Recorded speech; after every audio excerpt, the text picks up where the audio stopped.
Carlita, ¿ya? Ya, empezamos entonces. Ya, la siguiente diapositiva.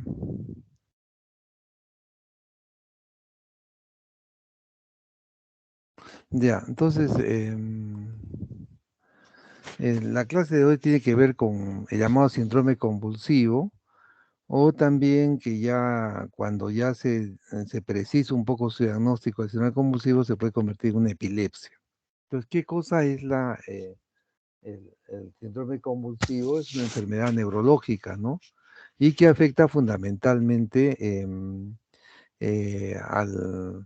a la función cerebral, ¿no? Y puede ser unas crisis que pueden ser convulsivas o no convulsivas, ¿no? Y que pueden ser episódicas, que pueden ser espontáneas, se presentan de forma no predecible y que son recurrentes, ¿no? Y que muchas de ellas pueden tener compromiso o no compromiso de la conciencia.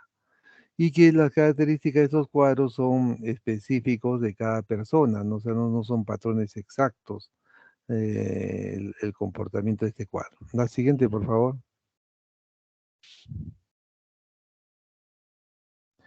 ¿Cuál es la fisiopatología de estas patologías, no? Entonces, que ustedes saben que el cerebro funciona con impulsos eléctricos, ¿no?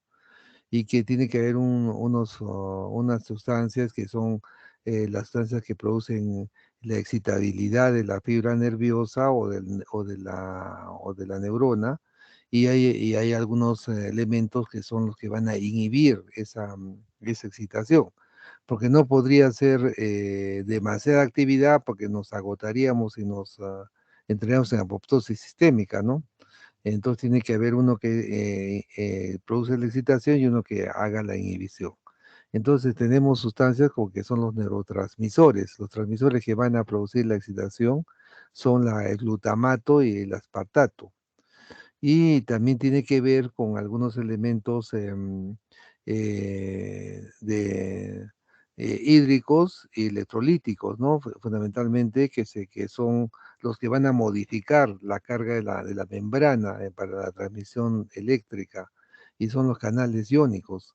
En el caso de la excitación, intervienen los canales iónicos de sodio y del contenido de calcio.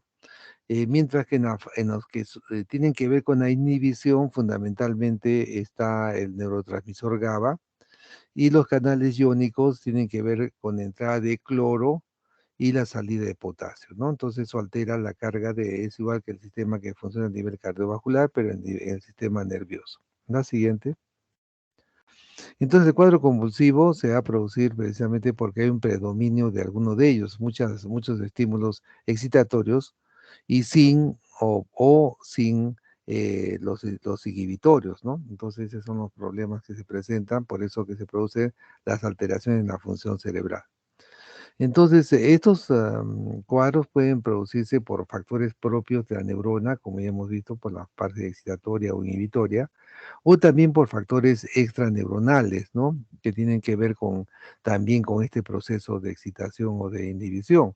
Y son generalmente el medio que rodea las neuronas los que pueden producir este tipo de circunstancias, sobre todo el tejido glial, que es el que participa en ese proceso. Hay también conexiones aberrantes, ¿no? O sea, hay unos circuitos normalmente estructurados que se producen a través del curso de la vida.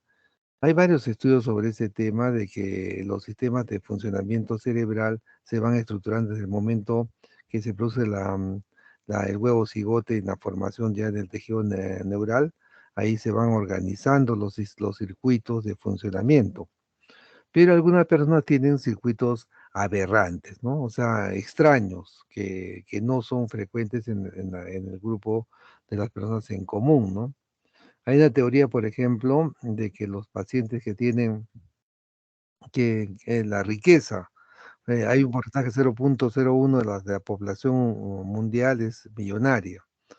Entonces se planteaba de que era un problema genético. Entonces se hicieron el estudio de los judíos, que son el porcentaje más alto con riqueza económica, y no se encontró en comparación con los demás grupos raciales, no se encontró diferencia, o sea que no se descartó la causa genética. Pero la teoría va a que existe un circuito aberrante en la parte temporoparietal de algunas personas y justamente esas personas que tienen ese circuito aberrante son los que tienen una predisposición a tener, a ser millonarios, ¿no? Y eso se produce a que generalmente toman decisiones, hacen acciones que las personas comunes y corrientes no lo harían, ¿no? Entonces, por eso es que estos circuitos aberrantes tienen que ver con el comportamiento humano. Ahora se está modificando, se está estimulando la creación de circuitos aberrantes para desarrollar la capacidad intelectual de las personas, ¿no? Pero esos experimentos todavía no tenemos una real resultado, ¿no? Porque puede terminar en producirle un cuadro de tipo convulsivo. La siguiente, por favor.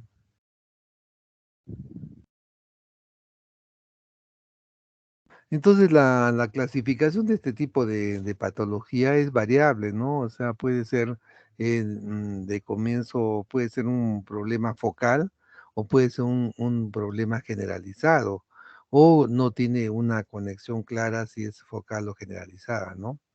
Entonces, en base a eso, se han construido 3 grupos, ¿no? Los que tienen de comienzo focal pueden ser a veces con compromiso de conciencia o sin compromiso de conciencia, y también igual en los demás aspectos, y puede ser motor o no motor, ¿no? Las características de este tipo de presentación. La siguiente, no quiere decir que una estructura sea permanente, el que tiene origen focal sea siempre focal. Se puede convertir también en compromiso que sea no focal, ¿no? O sea, que sea generalizado, ¿no? En esta diapositiva vemos una clasificación, es la clasificación del 2017, ya salió la clasificación del 2021, que estaba buscando para actualizarla, pero el cuadro no ha cambiado significativamente, ¿ah? O sea, sigue siendo la misma clasificación focal o generalizada o desconocida, y que tiene que ver con algunos aspectos motores o no motores y que afectan a la parte cortical, y eso va a desencadenar comportamientos automáticos, atonías, comportamientos clónicos, espasmos epilépticos, hipercinéticos o mioclonías o tónicas, ¿no? Entonces, ese tipo de cuadros, cuando son generalizados, ya son tónico-clónicas, ¿no? Es lo que se conoce como el gran mal. Pero hay una variedad de ellos que con espasmos específicos, con zonas diferentes del organismo, que van a producir ese tipo de trastornos. La siguiente, hay varias clasificaciones, ¿no? Hay una infinidad de clasificaciones, pero esas son las que más o menos se estandarizan. La siguiente, por favor.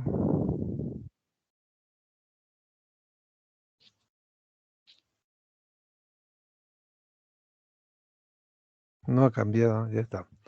Entonces también es igual, o sea, es el mismo concepto, si es focal generalizado o desconocido, y que hacen sus características, solamente que en esta se agrega las posibles etiologías, ¿no?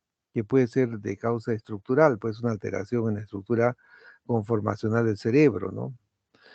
Puede ser una causa de tipo genética, alguna alteración genética que configura diferente en la parte cerebral. O puede ser que sea de causa infecciosa, una infección meningia o encefálica, viral, ¿no? Generalmente puede producir alteraciones que den este tipo de síndromes convulsivos.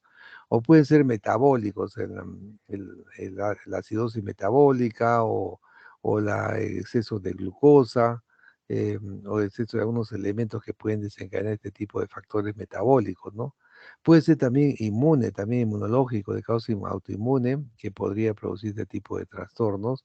Y también hay un grupo que no podemos explicar dentro de los que hemos señalado y que aparentemente es desconocido. La siguiente.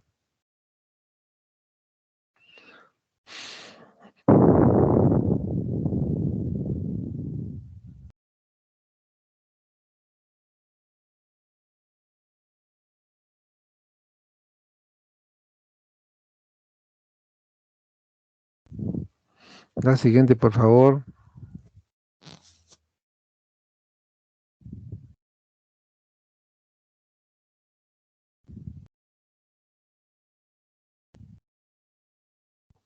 No cambia, parece.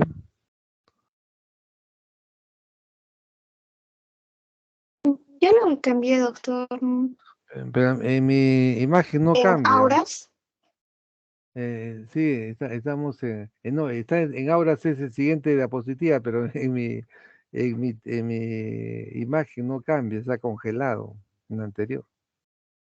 Ah, ah, voy a actualizar.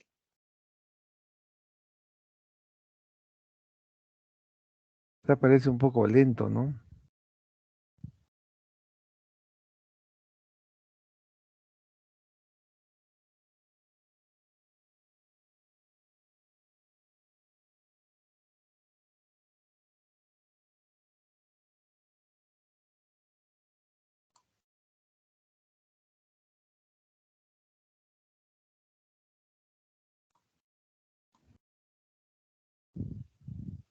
Ya, si cambian el tuyo, no hay ningún problema. Yo tengo acá ya la exposición ya en mi otra pantalla. Está en la tabla Ya, 2 ahora signos y ya, en síntomas. Aura, ya está bien, yo estoy en Aura, ya, entonces sigamos nomás. Entonces, el otro concepto que tienen que tener es de que hay algunos signos, algunas manifestaciones que se presentan en los pacientes previo al cuadro del proceso convulsivo. Entonces, eso se llama aura. Esas manifestaciones pueden tener expresiones de múltiples sintomatologías que nos van a llevar a pensar, por ejemplo, si es epigástrica, pareciera que fuera, que tiene una repercusión temporal en un porcentaje alto del lóbulo temporal. O pueden ser sensoriales, o sea, sensación de hormigueo en el cuerpo, entonces puede ser de origen parietal generalmente. O auditivas, que también tienen que ver con la parte del giro temporal. O vértigo o alteraciones visuales que tienen que ver con la parte occipital de falla, ¿no? De estimulación eléctrica anormal, o puede ser dolorosa, ¿no? Que puede tener también esa causa parietal, o puede ser una urgencia miccional, que puede ser temporal, hablas orgásmicas o expresión de miedo, ¿no? Que también es temporal, vinculada también al lóbulo límbico de la región prefrontal. Entonces, el concepto es de que generalmente hay una sintomatología cuando ustedes atienden a un paciente, tienen que tratar de identificar el aura que tiene el paciente. Y según esa aura, más o menos ubicar cuál es la zona de potencial lesión que tiene el paciente. La siguiente, ya está, es sobre clasificación. La clasificación, hay varios tipos de clasificación, la que hemos hablado es una de ellas. Este es otro tipo de clasificación internacional de ataques epilépticos ya, que son las crisis parciales, crisis complejas, crisis generalizadas, también que es una forma también de expresar lo que hemos señalado antes. La siguiente. En la parte del concepto de la crisis parcial ya hemos comentado, em, tiene que verse que a veces la descarga neuronal afecta a un punto de la corteza, ¿no? Entonces, como es eso? Puede ser parietal, temporal, prefrontal, occipital. Y ahí hay causas etiológicas que pueden llevar a este tipo de trastorno. Puede ser un tumores, puede ser una hemorragia, un aneurisma que ha causado una hemorragia puntual, o puede ser un infarto, o un proceso inflamatorio, o una secuela de un accidente anterior que ha dejado una cicatriz. Entonces nos da la orientación, la dirección de dónde podría estar el daño. Las manifestaciones de la crisis dependen de funciones específicas, ¿no? Como ya hemos dicho, puede cubrir la corteza motora, la corteza sensitiva, la parte visual, la parte temporal. Entonces tenemos ya con eso, hay uno que produce miedo, risa, síntomas olfatorios, ¿no? Entonces todo nos orienta a poder encontrar la posible causa. La siguiente. Entonces, también puede existir el compromiso de conciencia, ¿no?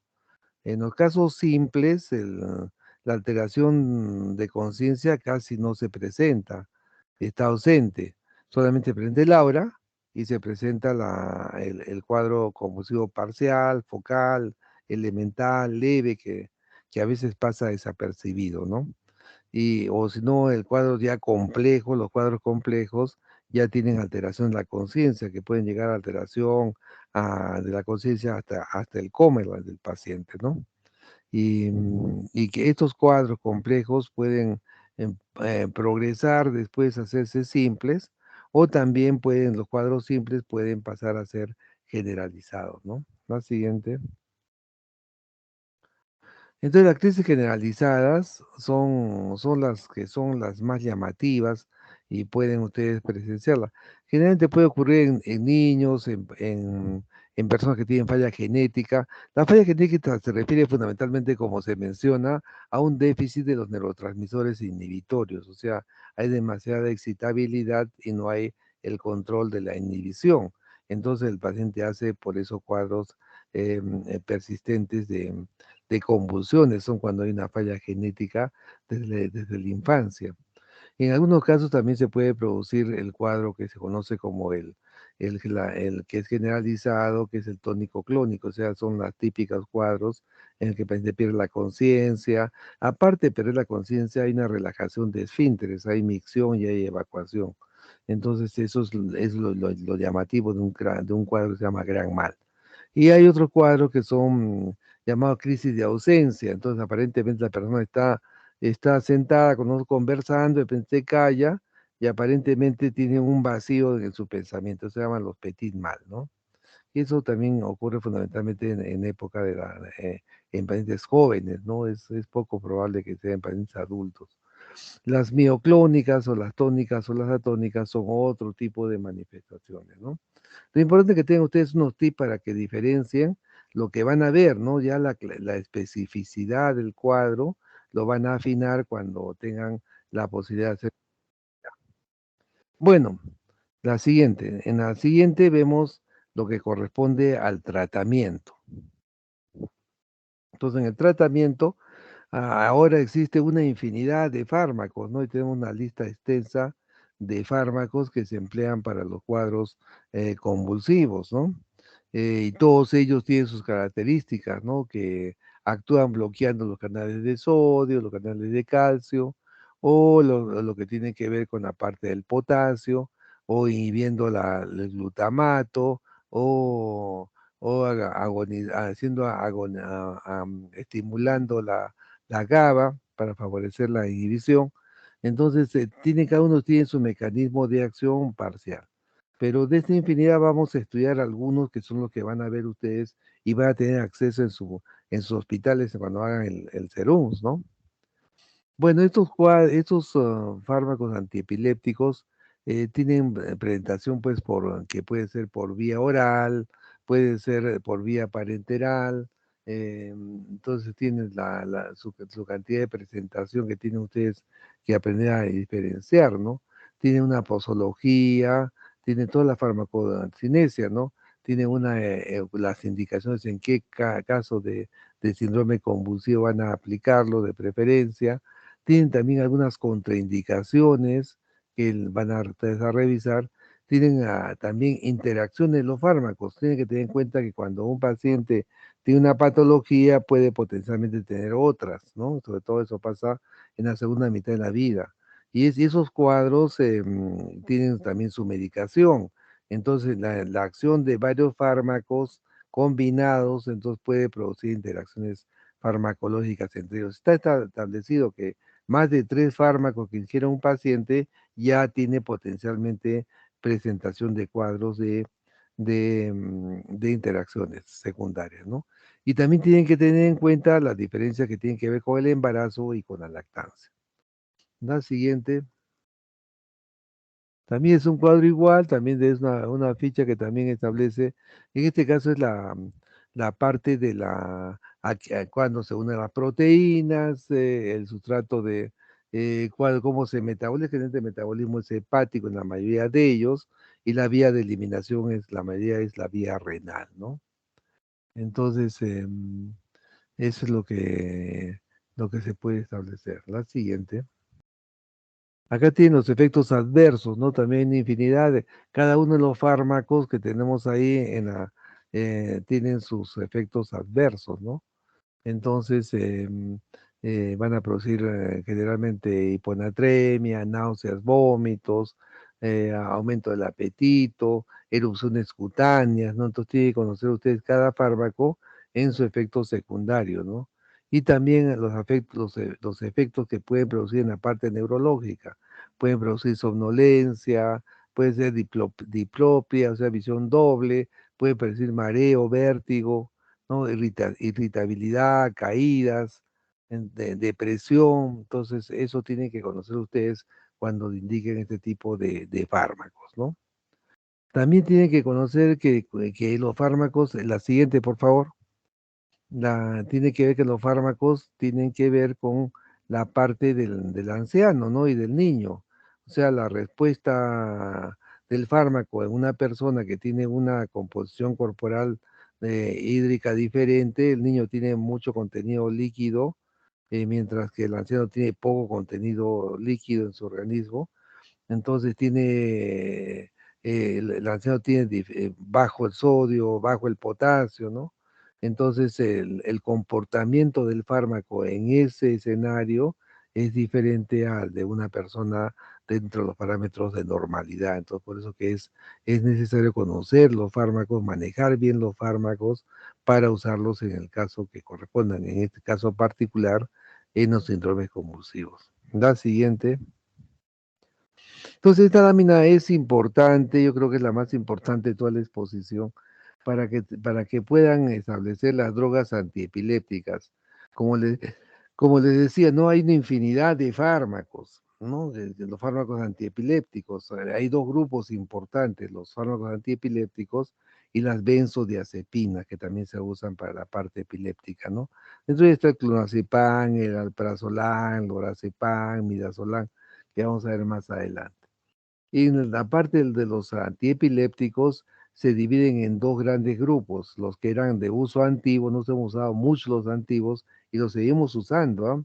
Y los nuevos, que son los en las versiones nuevas, que son nuevas generaciones, que tienen menos efectos secundarios que los antiguos, pero que a veces son más específicos y su costo es más alto. Por eso que a veces en los petitorios farmacológicos del Ministerio de Salud, a veces no hay muchos de ellos. En el Seguro Social ya tenemos, algunos hemos incorporado la lamotrigina, la gabapentina, el topiramato, hemos incluido en el petitorio que antes no estaban en el petitorio farmacológico. En el MINSA no sé si lo tendrán, ¿no? Pero los antiguos son lo que son los caballitos de batalla que van a tener ustedes que utilizar permanentemente porque lo van a tener acceso en las farmacias, de los hospitales o en las farmacias de venta libre, ¿no? Entonces, y son los que tienen ustedes que aprender a manejar para poder conducir a estos pacientes con síndrome convulsivo, ¿no? Entonces son la fenitoína, la carbamazepina, el ácido valproico o valproato sódico, el barbital y la etosuximida, ¿no? Entonces, acuérdense, esos son los nombres de lo que van a tener que manejar adecuadamente en su conducta con este tipo de patología. La siguiente. Estas drogas ya también es otra vez otro detalle de cuánto es la dosis mínima, la dosis de mantenimiento. Hay que conocer mucho el manejo de ellos. La vía de administración puede ser oral, en algunos casos se aplica rectal, sobre todo en los niños, el diazepam, el ácido valproico por vía rectal, en forma de supositorios, o por vía parenteral, generalmente se aplican en los casos de cuando el cuadro convulsivo entra en uno que se llama estatus convulsivo, entonces tenemos que dar tratamiento farmacológico endovenoso, ¿ya? La siguiente. Entonces ya hemos hablado de que estos fármacos pueden producir una serie de interacciones, ¿no? Que son bien impredecibles, pues no imprevisibles. O sea, ustedes a veces no pueden prevenir esos fármacos que actúan a nivel central, siempre tienen repercusión, como los antipsicóticos, los antidepresivos, los anticonvulsivantes, son fármacos que tienen que aprender ustedes a conocerlos bien. Hay una teoría en la parte geriátrica. Nosotros manejamos el menor número de fármacos, pero conocemos muy bien toda su farmacocinesia, su farmacodinamia, las interacciones, los efectos adversos, lo conocemos en detalle. Y cuando hay un nuevo fármaco que entra al mercado para un determinado tipo de patología, primero esperamos que tenga un impacto en la población en general, analizamos que hay respuesta y después lo probamos en la persona de edad. O sea, hay que tener una certeza con el manejo de los fármacos, porque todos los fármacos pueden producir efectos secundarios adversos, ¿no? Y estas interacciones pueden ser en la fase de absorción, en la fase de unión a las proteínas, ¿no? Y que pueden realmente alterar, pues, también como son inductores, muchos de estos fármacos favorecen la actividad hepática, son inductores enzimáticos, ¿no? Entonces, favorecen la metabolización más rápida de muchos fármacos, por ejemplo, el ácido valproico, la carbamazepina, la fenitoína, aceleran su proceso de la inducción enzimática del hígado. Los anticoagulantes se activan más rápido y se desactivan más pronto. Los anticonceptivos orales también era igual, ¿no? Ya no se usa mucho anticonceptivo oral, pero eran también a veces, y eso llevaba pues a veces a que la persona se embarazaba. Entonces, ¿por qué se embarazaba? Porque estaba tomando complementos de otros fármacos que producían inducción enzimática, ¿no? A nivel hepático, los glucocorticoides, la vitamina D, la vitamina K, por ejemplo, la vitamina K también consume vitamina K y eso produce a veces secuelas hemorragíparas, ¿no? La siguiente. Entonces acá es este efecto a veces ahí le hemos visto también para que vean, para que tengan que hay una serie de valoraciones de este tema. La siguiente. Acá tenemos unas consideraciones de tratamiento intravenoso en la fase aguda, ¿no? También se llama ictus, síndrome convulsivo o epilepsia, ¿no? Em, y que tienen comorbilidades, ¿no? Por ejemplo, tenemos acá la primera que es la PHT, viene a corresponder a la fenitoína. La fenitoína tiene antecedentes de uso en pacientes con patología cardiovascular, isquémica o arrítmica, que tener cuidado, ¿no? Porque la fenitoína puede estimular cuadros de arritmia y producir una afectación del paciente, ¿no? Las benzodiazepinas deben evitarse en los pacientes que tienen que ver con insuficiencia respiratoria, ¿no? Porque ellos deprimen el centro respiratorio. Entonces, pacientes que haciendo esfuerzo para respirar, si le ponemos un sedante, una benzodiazepina, podemos quitarles la capacidad de respuesta y el paciente puede entrar en hipoxemia y puede complicarse, ¿no? En pacientes que tienen el BPA, que es el ácido, el valproato sódico, ¿no? Generalmente pacientes que tienen insuficiencia hepática, ¿no? Todos tienen que ver con el metabolismo hepático, como hemos dicho, la gran mayoría de ellos, pero algunos en particular siempre hay que poner un poco más de atención, ¿no? En la cosamida, que es la que hay que ver con pacientes con cardiopatía de arritmia, también son arritmiólogos también, ¿no? Y así hay una infinidad de casos que tenemos que conocer para su manejo adecuado. La siguiente, también hay una interacción con los factores de riesgo que no hemos conocido ya, ¿no? Que son la dislipidemia, la hipertensión arterial, la diabetes, todo ese tipo de factores,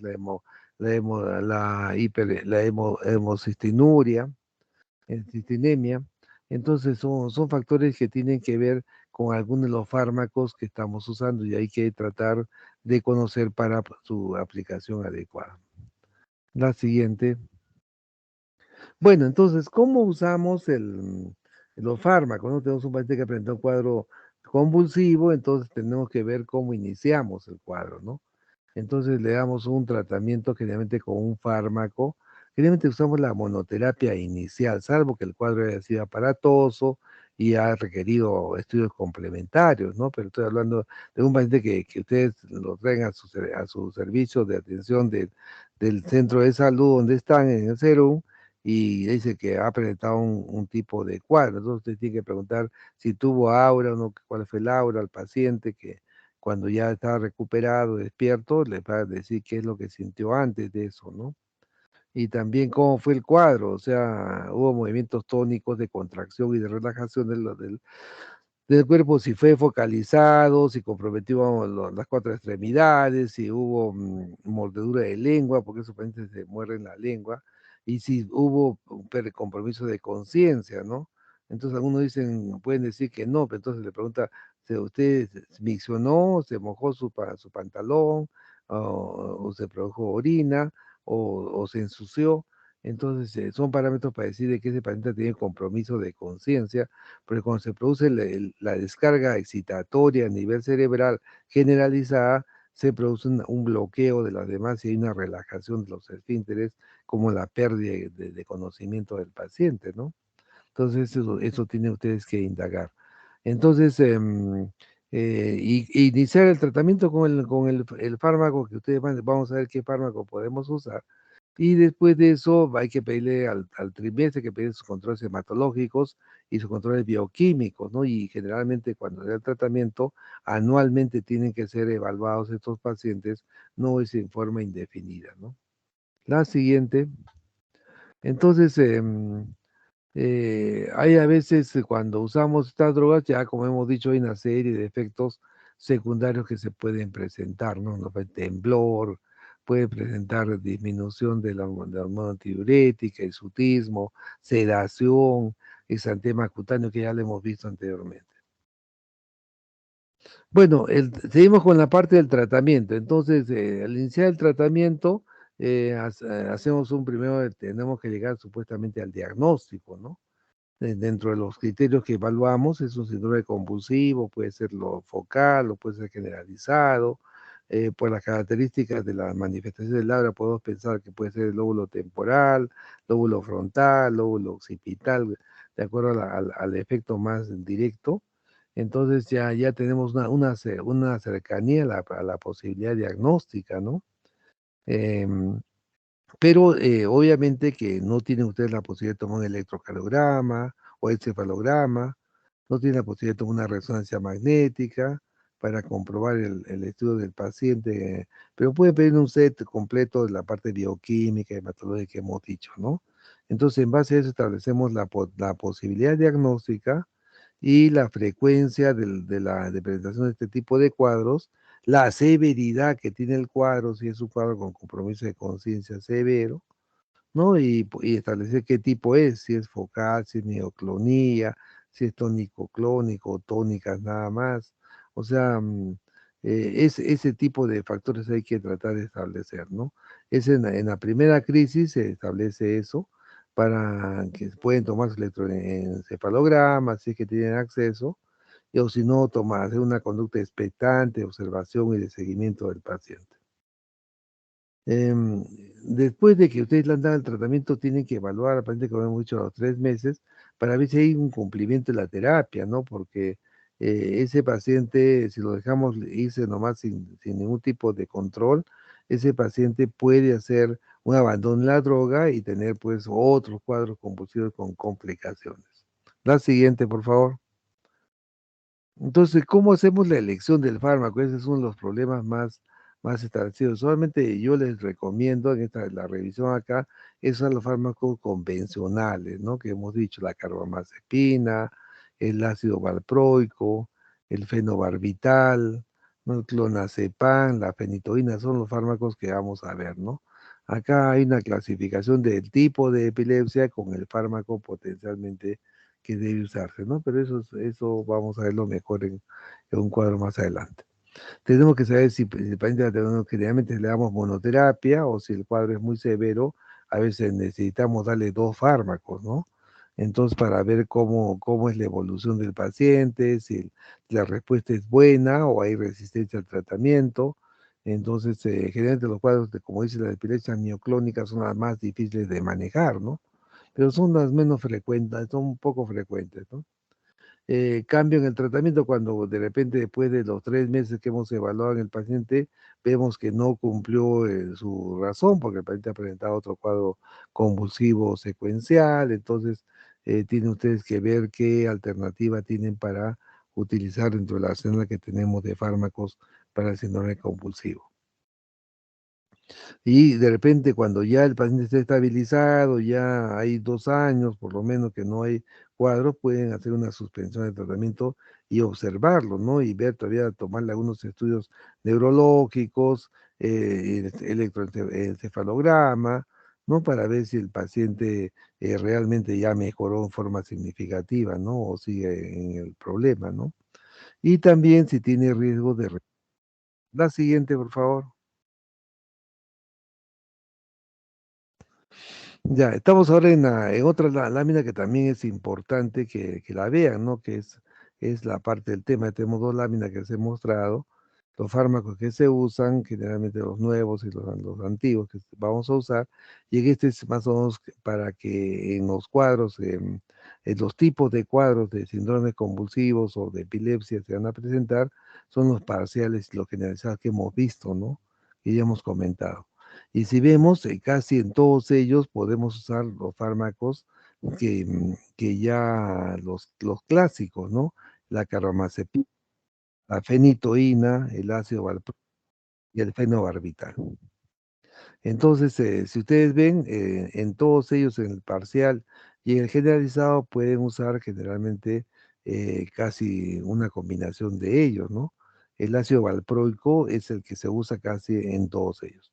Yo particularmente cuando tengo un paciente que no lo conozco, que no le he identificado todavía, que no le he hecho estudio complementar a cuadro convulsivo, le doy su ácido valproico. Hay que tener cuidado que no tenga insuficiencia hepática, que sea un paciente que se venga a controlar, ¿no? Para ver cómo es su evolución y ver su efecto secundario. También puede ser que el paciente tenga un cuadro de un petit mal, las ausencias o las mioclonías, como decía, que son difíciles, ¿no? Entonces, en esos pacientes siempre hay que usar el clonazepam o una benzodiazepina de apoyo, ¿no? Y de base para controlar al paciente. Y en este caso, ver la respuesta es significativamente buena con el valproato sódico, o sea, el ácido valproico. Entonces, la sugerencia es de que el ácido valproico viene a ser como el antibiótico de amplio espectro para las infecciones. El ácido valproico es un antiepiléptico de amplio espectro que puede abarcar casi todos los tipos de patología. Incluso ven acá los múltiples mixtas, que son de varia expresión, pueden usar el ácido valproico también, ¿no? O sea, es útil. Y pueden necesitar otro complemento más farmacológico o ya si tienen la posibilidad y están en un hospital más grande, con recursos pueden usar la gabapentina, la lamotrigina, el topiramato, que son fármacos nuevos y que se están usando con facilidad, ¿no? Por eso yo le digo, yo les recomiendo que si está en un centro de salud en el cual no tiene mucha posibilidad de fármacos adecuados como la gabapentina, la motrigina y el topiramato, que son buenos fármacos, usen el ácido valproico o en su lugar la carbamazepina o la fenitoína. La siguiente. Entonces también este es un cuadro también casi parecido, hablando del comportamiento de este tipo de fármacos. Tratamiento antiepiléptico, ¿cómo nos damos cuenta que hemos fracasado? Hay una resistencia al tratamiento que le hemos indicado al paciente. Puede ser que el paciente tenga una mala ingestión del medicamento, o sea, no toma la medicación en la forma que le hemos indicado. Entonces, por eso que estamos fracasando, está produciendo aparentemente una resistencia al tratamiento.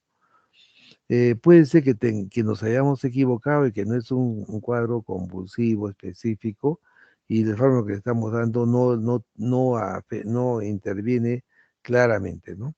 Entonces tenemos que buscar el fármaco que acorde al diagnóstico que tiene el paciente.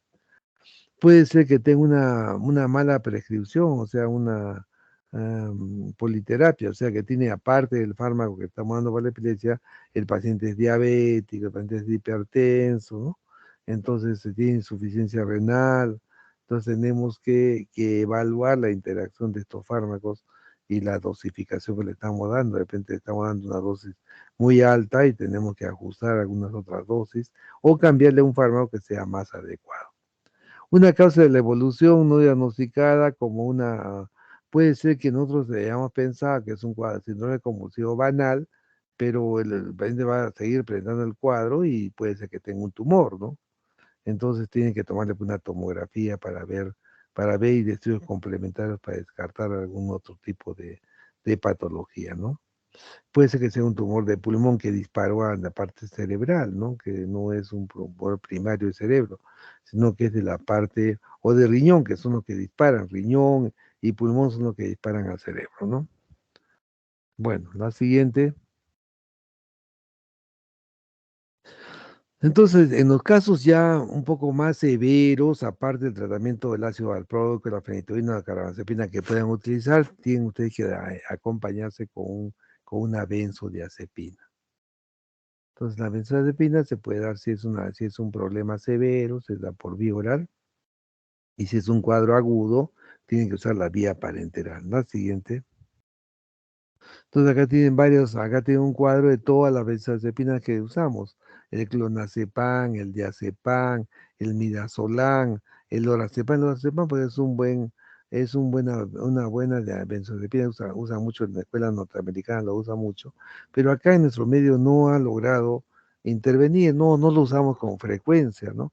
Acá usamos más el alprazolam, ¿no? Como también el clonazepam es más de uso de hospital. En la consulta ambulatoria se usa mucho el alprazolam en lugar del clonazepam. El problema del alprazolam es de que genera algún tipo de dependencia mayor, ¿no? Ya el paciente tiene que tomar permanentemente porque si no toma no se siente bien.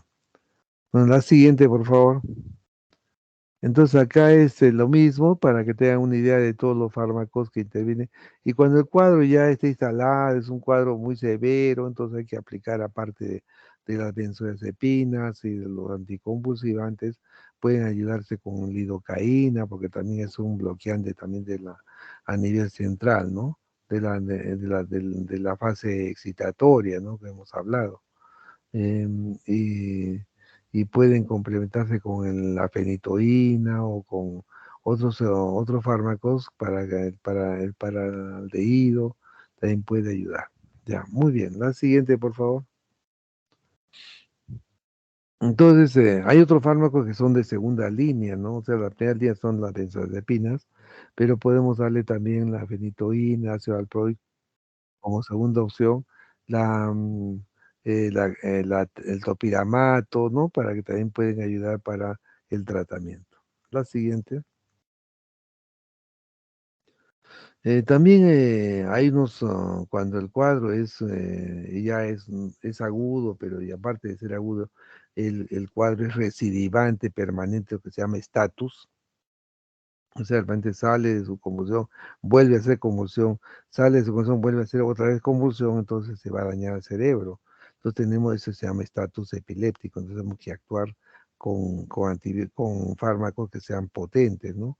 Entonces acá usamos el midazolam, el propofol es un fármaco potente, que hace una buena reducción de la actividad, o sea, controla muy bien el estatus epiléptico. El problema que el propofol eso usaba pues Michael Jackson, por ejemplo, para dormir, ¿no? Tenía su médico que le ponía su propofol, lo evaluaba en el nivel adecuado porque deprime el centro respiratorio y eso se pasan paro respiratorio y se mueren, ¿no? Pues, como en el caso de Michael Jackson, ¿no? Que parece que las dos, y como se les aplica permanentemente, van haciendo resistencia, entonces hay que escalar en la dosis, y eso es lo que pasa, cuando escalas, ahí se produce el paro respiratorio. Igual es el tiopental también que usamos en el hospital, y la ketamina, que es menos peligrosa, pero también tiene sus bemoles, ¿no? Lo usamos como anestésicos en el hospital y que se pueden usar muy bien en los cuadros de estatus epiléptico. La siguiente. Entonces acá ya estamos viendo una diapositiva específicamente cómo es el cuadro de la crisis generalizada, del gran mal, ¿no? O sea, es un paciente que va a producir movimientos tónico-clónicos. Entonces lo que tienen que hacer ustedes es tratar de evitar intervenir las personas para sujetar los pies, los brazos, porque por el movimiento pueden golpearse y pueden lesionarse los huesos, ¿no? Igualmente también hay que girar un poco la cabeza porque hay un aumento de secreción. Y al haber un aumento de secreción bronquial, se pueden aspirar los pacientes. Entonces se les pone la cabeza así de costadito, ¿no? Lo tercero es de que tiene que ponerle poner un trapito, un pañuelo en la boca porque el movimiento tónico-clónico produce también contracción y relajación de la musculatura del músculo mandibular, y eso produce pues lesiones a nivel de la lengua, ¿no? Entonces dañan la lengua a los pacientes, por eso tienen que actuar, ¿no? Y ahí ya tienen que actuar rápidamente, ponerle la medida para controlar el cuadro convulsivo, es el uso del diazepam. La siguiente, por favor, listo. Entonces acá, ¿cómo controlamos las convulsiones? Tenemos que, una vez que ya las hemos controlado, las convulsiones, el paciente lo hemos estabilizado, entonces hay que hacer el protocolo de estudio para confirmar el diagnóstico, ¿no? Hay que hacer una punción lumbar, hay que tomar una tomografía, ¿no? Para tratar de alcanzar un diagnóstico etiológico. Hay que hacer un control de la temperatura, porque puede ser que sea un problema de hipertermia, ¿no? Que está motivando el cuadro convulsivo, o puede ser que una acidosis metabólica severa, que puede poner diabético, ha hecho una acidosis, una cetoacidosis diabética, y el paciente hace convulsión. O puede ser que tenga un edema cerebral, ¿no? Secundario a otra patología, ¿no? Que lo motive y que produce una contusión, un traumatismo, un TEC. Entonces le produce edema cerebral y el paciente puede convulsionar. El tratamiento específico de las enfermedades de fondo, o sea, qué enfermedad de fondo hay y qué patología es la que compromete, es infecciosa, es metabólica, entonces tienen ustedes que controlar todo ese tipo de aspectos para que el cuadro convulsivo se remita, ¿no? Y tienen que reiniciar el tratamiento o reanudar el tratamiento antiepiléptico, ¿no? La siguiente, por favor. Entonces, en el tratamiento, acá estamos estableciendo que hay medidas, ¿no? Tenemos el ABC, que ya lo hemos comentado acá, en el tiempo, en 0 a 5 minutos, ¿qué hacemos para mejorar? Tenemos que tener muestra de glicemia, electrolitos, que tienen relación directa con la posibilidad que tenga el trastorno. Incluso a veces hay hasta convulsiones o vaídos o crisis de ausencia, por ejemplo, en el periodo de, de la regla de la mujer, ¿no? Porque te produce un edema cerebral transitorio, fugaz por la descarga hormonal y que puede producir ese tipo de trastorno, ¿no? Hasta convulsiones podría dar teóricamente, ¿no? La siguiente, entonces, ¿qué hacemos a los 10 minutos? Ya vemos los fármacos que vamos a usar. La siguiente, por favor. También igual acá continuamos, hacemos un control de la presión arterial, si la frecuencia cardíaca está normal, si hay una patología complementaria, entonces todo eso tenemos que evaluar. La siguiente. Acá entre los 50 y 30 minutos ya tienen, si el paciente sigue convulsionando, tienen que usar, pues como ya les digo, fármacos mucho más potentes, ¿no? Como son el pentotal sódico. El pentotal sódico, el propofol, son pues fármacos que deprimen el centro respiratorio, ¿no? Y eso produce paro respiratorio y muerte del paciente, ¿no? Entonces hay que tener cuidado con eso.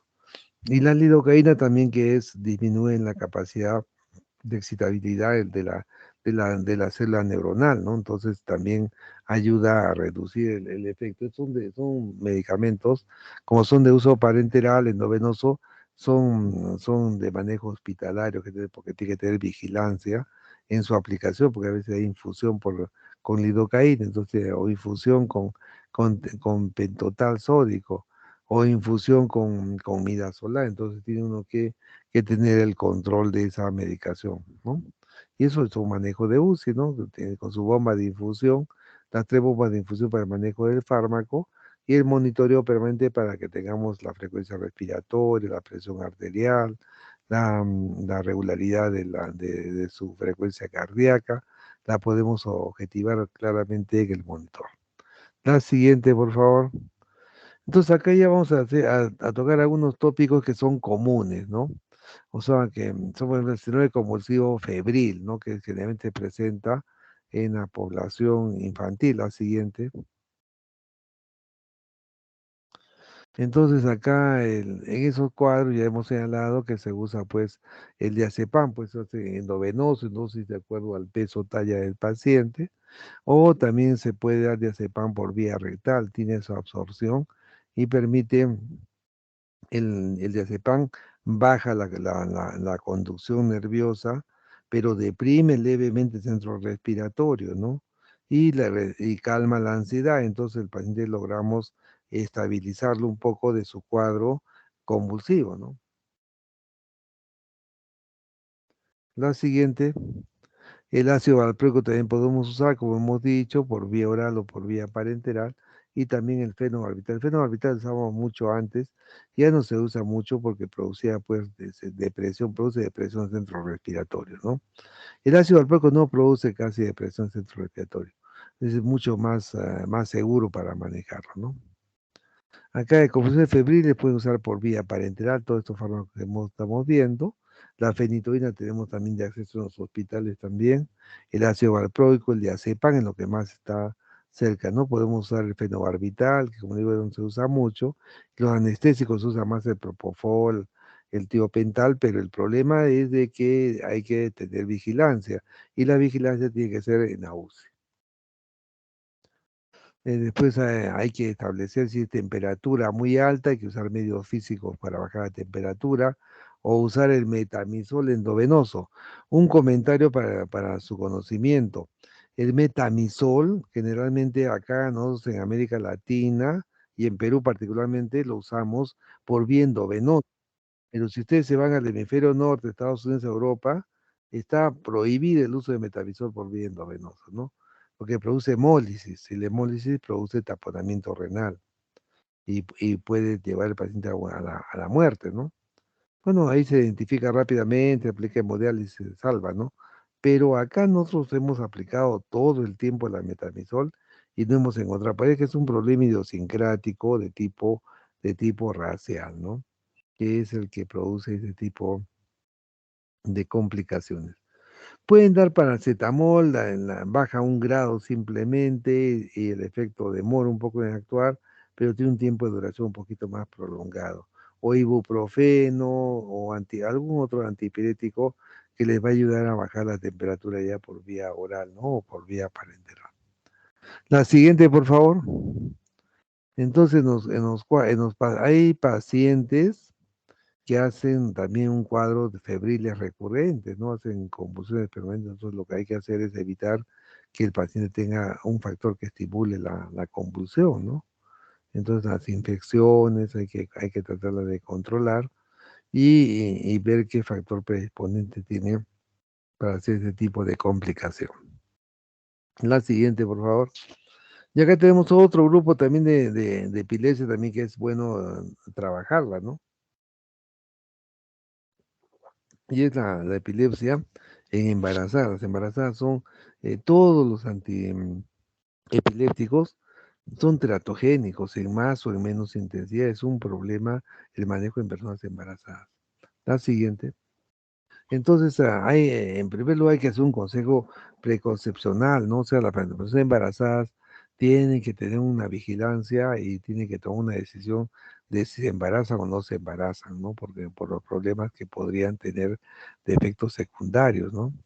Hay que descartar la causa genética, hay que ver si el diagnóstico prenatal por medio del ultrasonido, por la amniocentesis, ¿no? Si el cuadro que tiene la persona es de tónico-clónica, el cuadro convulsivo puede dañar al feto, a la madre, y puede terminar en un aborto, ¿no?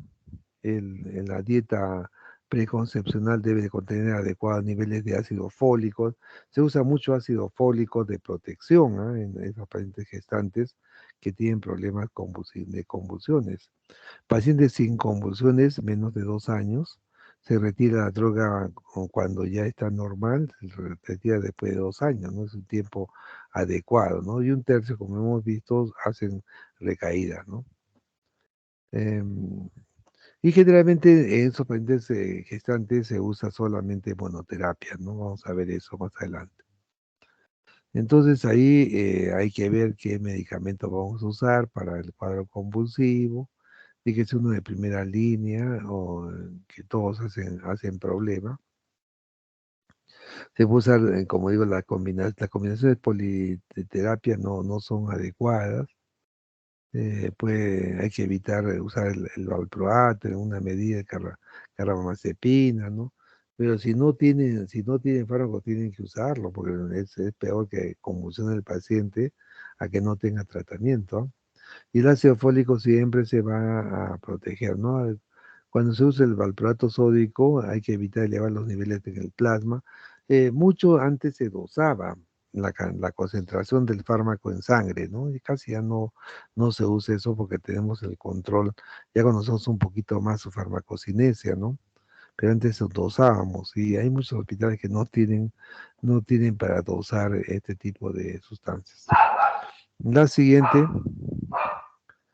Bueno, entonces lo que nosotros nos queda cuando tenemos un síndrome convulsivo en gestantes, hay que evitar porque tenga convulsiones durante el proceso de gestación. Entonces tenemos que tratar de disminuir el umbral de las convulsiones, ¿no? ¿Y cómo las reducimos? Hay que tratar que el paciente tenga una vida tranquila, que tenga un buen sueño, que no ingiera bebidas alcohólicas, que no tenga actividades que sean de estridentes, o sea, que mucho esfuerzo físico, deportes de extremos, baile, danza, música, en exceso, no puede hacer su vida un poco más relajadita porque todos los estímulos pueden producir, las emociones pueden producir una elevación del umbral de la convulsión o el estrés, como estamos viendo también en general, ¿no? Esos son los factores. La siguiente. Los niveles de suero de drogas, lo que les digo, que el dosaje que se hace hay que documentar ese dosaje, hay que evitar que haya crisis en el embarazo, que ya hemos comentado, y hay que tener una supervisión permanente, porque si hemos fracasado, hay que cambiar el medicamento, hay que ajustarlo en dosis, no hay que dar dosis muy plenas, muy altas, fraccionar la dosis. Son una serie de procedimientos para que el paciente durante el ciclo de embarazo tenga ese tipo de precaución, ¿no? Aquel ácido fólico, ya hemos dicho que sobre todo los que tienen problemas del tubo neural, porque tienen ahí alteraciones, con el uso de los fármacos puede aumentar, ¿no?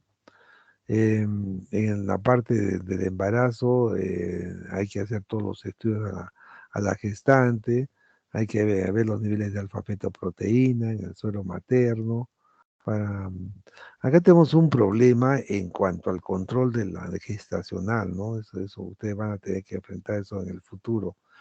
Nuestro sistema de control gestacional generalmente espera hasta las 36, después de las 30 semanas para hacer un control un poco más detallado, con ecografía, con tomografía, si es que el caso lo amerita, estudio del líquido amniótico.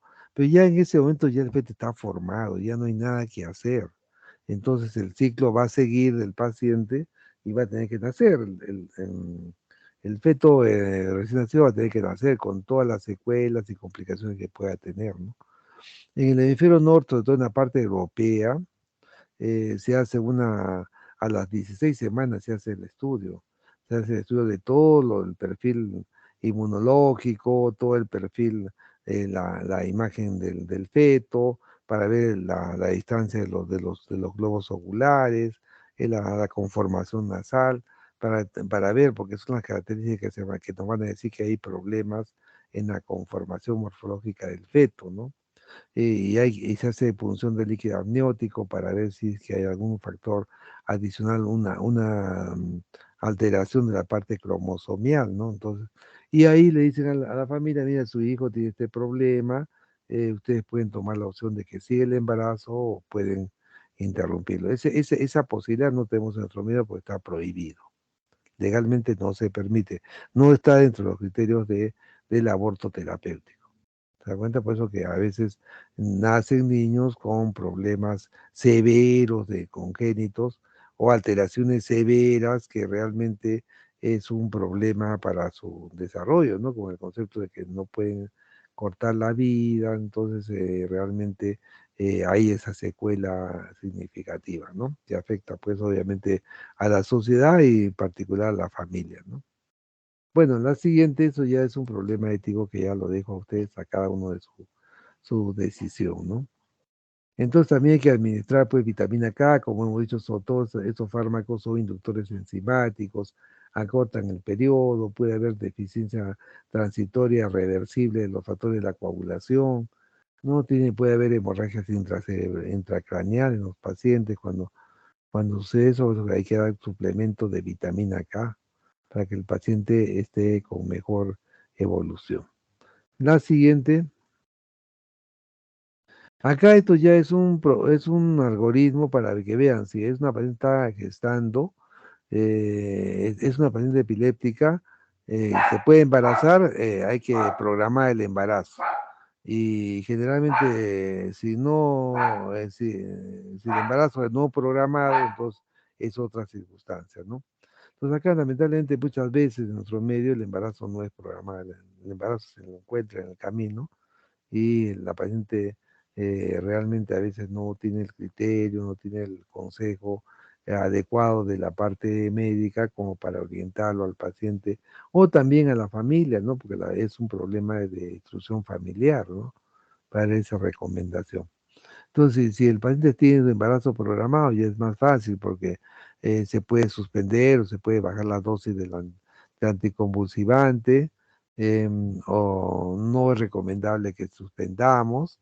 Se puede ver si podemos bajar la dosis o fragmentarla y darle de complementos de ácido fólico para acompañar al paciente y al final darle su vitamina K. Entonces ahí tiene que estar monitoreado. Es un embarazo de alto riesgo que hay que monitorizarlo cuando se produce el embarazo y ya requiere monitorización permanente. En los casos que son no programados, a veces no acuden a su control del embarazo y por lo tanto solamente acuden cuando tienen una complicación. Entonces, y dejan de tomar la pastilla, convulsionan o si toman la pastilla, la toman en su dosis habitual. Entonces, y tiene riesgo de que el niño pues tenga sus implicancias, ¿no? Entonces ahí hay que trabajar un poco en este tipo de pacientes. Potenciales efectos tóxicos, ya hemos dicho, los potenciales efectos tóxicos tanto en la madre como en el feto, que tienen que producir todos los fármacos, que es bueno que lo conozcamos para que podamos tener una intervención frente a los mismos, ¿no? Bueno, y finalmente ya estamos terminando ya esta parte. La siguiente diapositiva vamos a ver algunos fármacos, ¿no? Que en todas sus características farmacológicas, antes hacíamos una revisión en el archivo, pero ahora solamente es para que tengan conocimiento y lo puedan revisar con tranquilidad después, ¿no? Hay gente que se lleva sus archivos, sus grabaciones y cuando están en el CERUM lo revisan, pues, ¿no? Para que se puedan actualizar las indicaciones que se tienen, la dosificación. Ahora tienen varios programas en los cuales pueden revisar ustedes ese tema de efectos adversos, efectos, precauciones, interacciones, ¿no? La fenitoína también igual, que la siguiente, por favor, la siguiente. La fenitoína también es un antiepiléptico, un anticonvulsivante, un antiarrítmico también. También se le usa como antiarrítmico. Entonces también tiene sus características la siguiente, tiene sus indicaciones, su dosificación. La siguiente, reacciones adversas, precauciones que hay que tomar con ese tipo de tratamiento. La siguiente, las interacciones, las contraindicaciones. La siguiente, por favor. La carbamazepina igual, también tiene un efecto anticonvulsivante, antineurológico. Eh, la siguiente, sus indicaciones lo pueden revisar ustedes con tranquilidad. La siguiente, las reacciones adversas, las precauciones y advertencias. La siguiente, interacciones, contraindicaciones. La siguiente, la gabapentina, que ya también es un fármaco que es nuevo, entre comillas, ya tiene más de 20 años en nuestro medio. Le llamamos nuevo porque es de 20 años. Los otros son más antiguos, ¿no? O sea, la carbamazepina, o sea, pero son más antiguos, ¿no? Y también se usa se le usa ahora mucho para los dolores crónicos, ¿no? Neuropáticos crónicos. Se usa mucho la gabapentina. La siguiente, ya sin indicaciones, interacciones, como ya conocemos. La siguiente, reacciones adversas, las precauciones y advertencias, las contraindicaciones que se usan. La siguiente, por favor. Y el ácido valproico, con esto terminamos, creo, también tiene todo el tipo de características. La siguiente, su dosificación para saber manejar un poco el caso. La siguiente, las precauciones, las interacciones. La siguiente, las contraindicaciones, ¿no? Bueno, entonces, eh, realmente el manejo de los síndromes convulsivos, tanto el febril como el gestacional, requiere que conozcamos el proceso. Podemos identificar más o menos los factores que van a hacer si tenemos el aura. Podemos ubicar dónde puede ser la potencial lesión. Podemos establecer de acuerdo a la clasificación básica si es focal o es generalizada, si es mioclónica, si es mixta. Entonces ya más o menos tienen ustedes el esquema. ¿Qué fármaco van a usar? Yo les recomiendo que usen el ácido valproico de inicio ahí y después derivarlo al paciente o si tienen la posibilidad de estudiarlo en su electroencefalograma, su punción lumbar y su tomografía, su electroencefalograma para saber dónde es la arritmia que se produce, la alteración a nivel cerebral y poder tomar la resonancia magnética ahora ayuda mucho para ver si hay una zona de lesión que predispone a una parte orgánica que puede estar produciendo el causal, ¿no?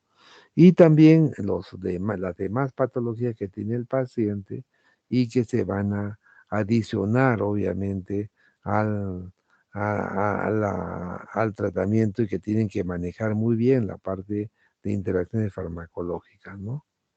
Listo, yo creo que es lo necesario, lo suficiente para esta clase, creo que más o menos he dado la idea del tema para que se ubiquen en este contexto.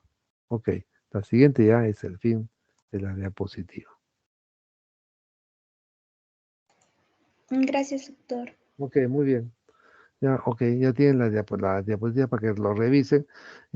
Solamente no les voy a preguntar todo detalle, interacciones, dosificación, vías de administración, todo. Eso es para que ustedes lo